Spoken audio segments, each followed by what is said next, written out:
तो दोस्तों एक बार फिर से स्वागत है आप सभी का आपके अपने favourite English learning channel scholar English पर। मेरा नाम है दीपिका कुमावत और मैं इस चैनल पर वेरियस कॉम्पिटिटिव एग्जाम्स के लिए इंग्लिश सब्जेक्ट टीच करती हूँ। तो बेसिकली आज के इस वीडियो में हम डिस्कस करने जा रहे हैं द हिंदू एडिटोरियल का वोकैब एनालिसिस। आशा करती हूँ कि आप इन सेशंस के साथ रेगुलरली जुड़ रहे हैं और इनका बेनिफिट भी उठा रहे हैं, क्योंकि इन सेशंस का मकसद है आपके वोकैब पावर को और ज़्यादा इन्हांस करना। और ये जो वोकैब सेशंस है ये बैंक, एसएससी, रेलवे, यूपीएससी या फिर किसी भी कॉम्पिटिटिव एग्ज़ाम के लिए इक्वली बहुत ही ज़्यादा इंपॉर्टेंट है। तो चलिए और ज़्यादा देर न करते हुए बढ़ते हैं हमारे वोकैब शो की ओर और जानेंगे कि आज का हमारा सबसे पहला वर्ड कौन सा है। तो दोस्तों आज का हमारा सबसे पहला वर्ड है पल्चरिट्यूड। दोस्तों पल्चरिट्यूड का मतलब होता है खूबसूरती या फिर सौंदर्य। यानी कि जब भी हमें किसी के बारे में यानी कि किसी की ब्यूटी के बारे में बात करनी होती है, किसी के सौंदर्य के बारे में बात करनी होती है, तब हम किस वर्ड का यूज़ करेंगे? तब हम यूज़ करेंगे पल्चरिट्यूड। यानी कि जब भी आपको किसी ब्यूटी के बारे में बात करनी होती है तो ध्यान रखना कि आप पल्चरिट्यूड इस वर्ड का यूज़ कर सकते हैं। दोस्तों ये हमारे पास पार्ट्स ऑफ स्पीच में नाउन है। सिनोनिम इसका होता है ब्यूटी या फिर अट्रैक्टिवनेस, यानी कि सौंदर्य, खूबसूरती या फिर आकर्षण।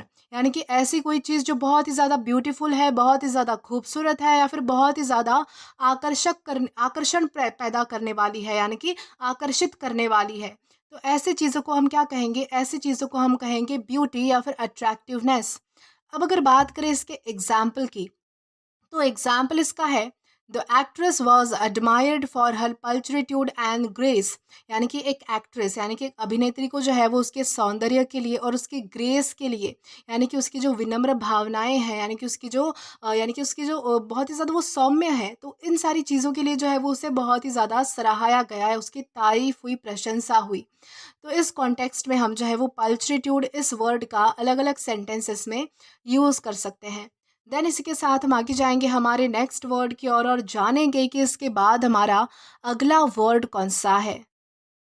तो दोस्तों इसके बाद हमारा अगला वर्ड है एक्सकल्पेट। एक्सकल्पेट का मतलब होता है दोष मुक्त करना, निर्दोष साबित करना। यानी कि जब भी कोई अपने गिल्ट से यानी कि नॉन गिल्टी साबित होता है या फिर उसको उसे जो है वो इनोसेंट साबित कर दिया जाता है और उससे सारे जो आरोप है वो हटा दिए जाते हैं, उसे निर्दोष साबित कर दिया जाता है या फिर सारे उसके दोष जो हट जाते हैं, तो उसे हम क्या कहेंगे? एक्सकल्पेट करना कहेंगे। और ये हमारे पास पार्ट्स ऑफ स्पीच में वर्ब है, यानी कि क्रिया है। सिनोनिम इसका होता है अक्विट या फिर क्लियर, यानी कि दोष मुक्त कर देना या फिर क्लियर कर देना, यानी कि निर्दोष साबित कर देना। सारे जितने भी चार्जेस है, जितने भी उस पर जो है वो आरोप लगाए गए हैं, वो सारे क्लियर कर देना। अब अगर बात की जाए इसके एग्जाम्पल की, तो एग्जाम्पल इसका है the evidence exculpated the accused of all charges. यानी कि एक सबूत ने क्या किया कि उस पर लिखे जितने भी आरोप थे उसे जो है वो उन सभी आरोपों से मुक्त कर दिया। यानी कि उसे जो है वो यानी कि उस वो जो है वो इनोसेंट साबित हो गया। तो इस कॉन्टेक्स्ट में हम जो है वो एक्सकल्पेट इस वर्ड का अलग अलग सेंटेंसेस में यूज़ कर सकते हैं। देन इसी के साथ हम आगे बढ़ेंगे हमारे नेक्स्ट वर्ड की ओर और जानेंगे कि इसके बाद हमारा अगला वर्ड कौन सा है।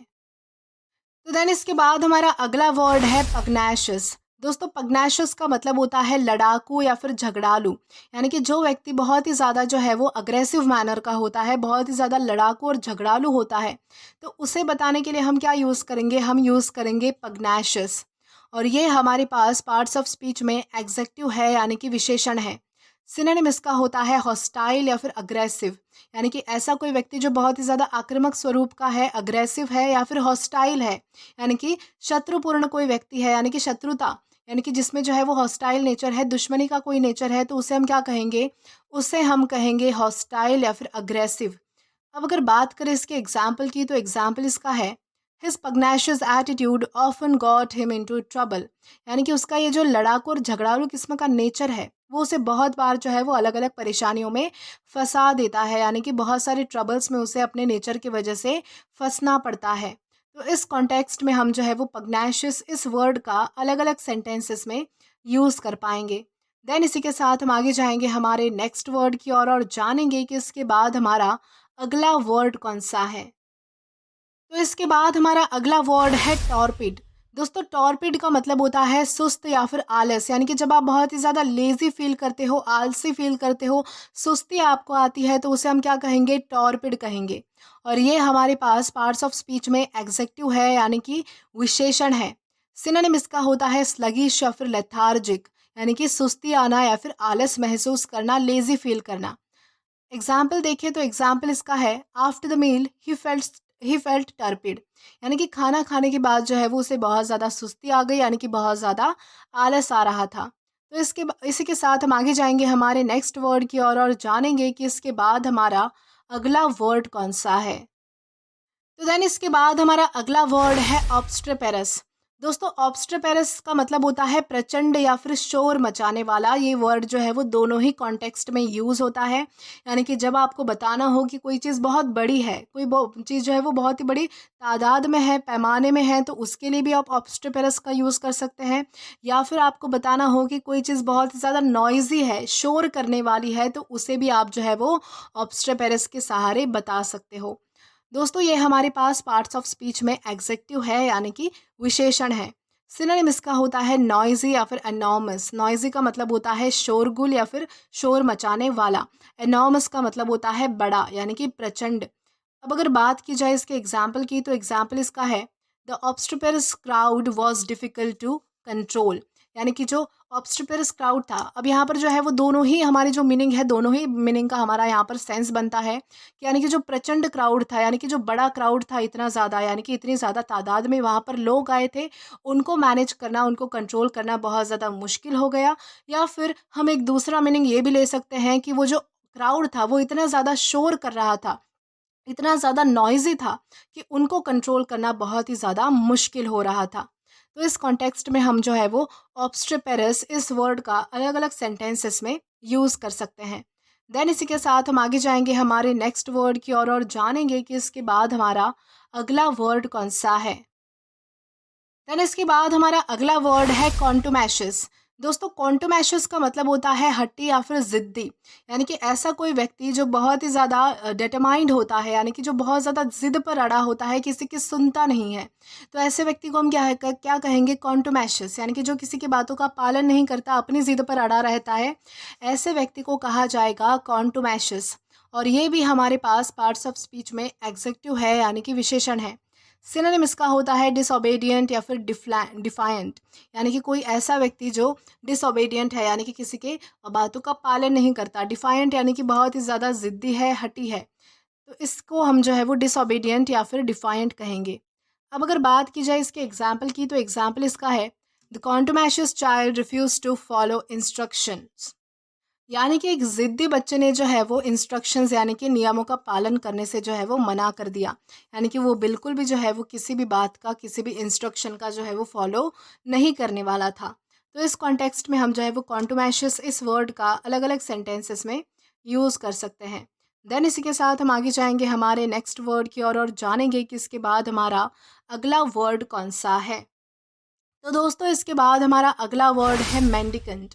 मेंडिकेंट का मतलब होता है भिखारी, यानी कि जो भीख मांगने वाले लोग होते हैं उन्हें कहा जाएगा मेंडिकेंट। और ये हमारे पास पार्ट्स ऑफ स्पीच में नाउन है। सिनोनिम इसका होता है बेगर या फिर पॉपर। बेगर या फिर पॉपर का मतलब होता है निर्धन, या फिर जिसे हम भिखारी कहते हैं, यानी कि जो पुअर लोग होते हैं उन्हें हम कहेंगे बेगर या फिर पॉपर। अब अगर बात करें इसके एग्जाम्पल की, तो एग्जाम्पल इसका है, the mendicant was begging at the temple, यानी कि जो भिखारी है वो जो है वो मंदिर के पास भीख मांग रहा था। तो इस कॉन्टेक्स्ट में हम जो है वो मेंडिकेंट इस वर्ड का अलग अलग सेंटेंसेस में यूज़ कर सकते हैं। देन इसी के साथ हम आगे जाएंगे हमारे नेक्स्ट वर्ड की और जानेंगे कि इसके बाद हमारा अगला वर्ड कौन सा है। तो देन इसके बाद हमारा अगला वर्ड है एफलजेंट। दोस्तों एफलजेंट का मतलब होता है चमकदार, यानी कि बहुत ज़्यादा चमकीला, यानी कि ऐसी कोई चीज़ जो बहुत ज़्यादा ल्यूमिनस होती है, जो बहुत ज़्यादा रेडियंट होती है, बहुत ज़्यादा ग्लो करती है, तो ऐसी चीज़ को हम क्या कहेंगे? एफलजेंट कहेंगे। और ये हमारे पास पार्ट्स ऑफ स्पीच में एग्जेक्टिव है, यानी कि विशेषण है। सिनोनिम इसका होता है रेडियंट या फिर ग्लोइंग, यानी कि बहुत ज़्यादा चमकदार कोई चीज़ होना। अब अगर बात करें इसके एग्जाम्पल की, तो एग्जाम्पल इसका है, the effulgent light from the sun illuminated the whole valley, यानी कि जो सूरज के यानी कि जो सूरज से जो है वो एकदम चमकीली और चमकदार जो लाइट आ रही थी, उससे क्या हो रहा था कि वो जो वैली थी यानी कि जो घाटी थी वो पूरी तरह से जो है वो चमक उठी थी। यानी कि वहाँ पर जो रोशनी थी, वहाँ पर रोशनी जाने की वजह से वो पूरी वैली जो है वो चमक रही थी। तो इस कॉन्टेक्स्ट में हम जो है वो एफुलजेंट इस वर्ड का अलग-अलग सेंटेंसेस में यूज़ कर सकते हैं। देन इसी के साथ हम आगे जाएँगे हमारे नेक्स्ट वर्ड की ओर और जानेंगे कि इसके बाद हमारा अगला वर्ड कौन-सा है। तो देन इसके बाद हमारा अगला वर्ड है डिलैटरी। दोस्तों डिलैटरी का मतलब होता है देर करने वाला या फिर धीमा। यानी कि जो व्यक्ति जो है वो बहुत ज़्यादा स्लो होता है या फिर हर काम में जो है वो देरी करता है, तो उसे हम क्या कहेंगे, डिलैटरी कहेंगे। और ये हमारे पास पार्ट्स ऑफ स्पीच में एग्जेक्टिव है यानी कि विशेषण है। सिनोनिम इसका होता है टार्डी या फिर स्लो, यानी कि बहुत ज़्यादा आराम से करने कोई काम करने वाला या फिर स्लो होना। अब अगर बात करें इसके एग्जाम्पल की, तो एग्जाम्पल इसका है John's dilatory habits made him late for the meeting every time. यानी कि जॉन की जो देर करने वाली, यानी कि वो जिस तरह से वो बहुत ही स्लो स्लो काम करता है हर चीज़, यानी कि हर चीज़ वो बहुत ही ज़्यादा स्लोली करता है। और उसकी ये जो आदत है हर चीज़ में देर करने वाली, हर चीज़ में हर चीज़ को स्लोली करने वाली, वो क्या करती है, उसे हर टाइम जो है वो मीटिंग में लेट ही पहुंचाती है। तो इस कॉन्टेक्स्ट में हम जो है वो डिलैटरी इस वर्ड का अलग अलग सेंटेंसेस में यूज़ कर सकते हैं। देन इसी के साथ हम आगे बढ़ेंगे आज के हमारे लास्ट वर्ड की ओर और जानेंगे कि इसके बाद आज का हमारा लास्ट वर्ड कौन सा है। देन इसके बाद हमारा आज का लास्ट वर्ड है सेम्पिटर्नल। दोस्तों सेम्पिटर्नल का मतलब होता है अनंत या फिर शाश्वत, यानी कि ऐसी चीज़ जो जिसका अंत नहीं है, यानी कि अनंत है जो चीज़ जिसका अंत नहीं है, जो चीज़ एटर्नल है, उसे हम क्या कहेंगे, सेम्पिटर्नल कहेंगे। और ये हमारे पास पार्ट्स ऑफ स्पीच में एग्जेक्टिव है यानी कि विशेषण है। सिनोनिम इसका होता है एटर्नल या फिर एवरलास्टिंग, यानी कि ऐसी चीज़ जिसका कोई अंत नहीं है, जो बहुत यानी कि एवरलास्टिंग है, यानी कि लास्ट तक टिकती है, तो उसे हम क्या कहेंगे, एटर्नल या फिर एवर लास्टिंग। अब अगर बात की जाए इसके एग्जाम्पल की, तो एग्जाम्पल इसका है the sempiternal beauty of the mountains captivated all who saw them. यानी कि जो माउंटेन्स की जो अनंत ब्यूटी है, यानी कि जो कभी ख़त्म ना होने वाले जो उनका सौंदर्य है, वो जो है वो उस ब्यूटी ने जो है वो सभी को, यानी कि जो भी उस माउंटेन को देख रहे थे, उन सभी को जो है वो बहुत ही ज़्यादा कैप्टिवेट कर लिया था। यानी कि बहुत ज़्यादा जो है वो लुभा रहा था वो चीज़, यानी कि बहुत ही ज़्यादा अट्रैक्टिव लग रही थी वो चीज़, जिससे कि वो सारे टूरिस्ट जो है वो वहाँ पर देख के जो है वो उसको मोहित हो गए। तो इस कॉन्टेक्स्ट में हम जो है वो सेम्पिटर्नल इस वर्ड का अलग अलग सेंटेंसेस में यूज़ कर सकते हैं। तो दोस्तों आज के लिए बस इतना ही। आज की इस क्लास का पीडीएफ आप हमारे टेलीग्राम चैनल के थ्रू एक्सेस कर सकते हैं। और अगर आपने अभी तक हमारा टेलीग्राम चैनल ज्वाइन नहीं किया है, तो टेलीग्राम पर English with Deepika Kumawat search करके या फिर डिस्क्रिप्शन में दिए गए लिंक के थ्रू डायरेक्ट आप हमारा टेलीग्राम चैनल ज्वाइन कर सकते हैं, ताकि आप कभी भी नए आने वाली वीडियो से रिलेटेड कोई भी अपडेट्स मिस ना करें। और दोस्तों अगर आपको आज का ये वीडियो पसंद आया है या फिर हेल्पफुल लगा है, तो do like this video, subscribe the channel and share as much as you can. और अगर आपने इससे पहले वाले वीडियोस नहीं देखे हैं, तो यहाँ पर मैंने एक प्लेलिस्ट प्रोवाइड कर दी है, जहाँ पर आप क्लिक करके वो सभी पहले वाले वीडियोस भी देख सकते हो और एक्सप्लोर कर सकते हो। Till then keep learning. Thank you.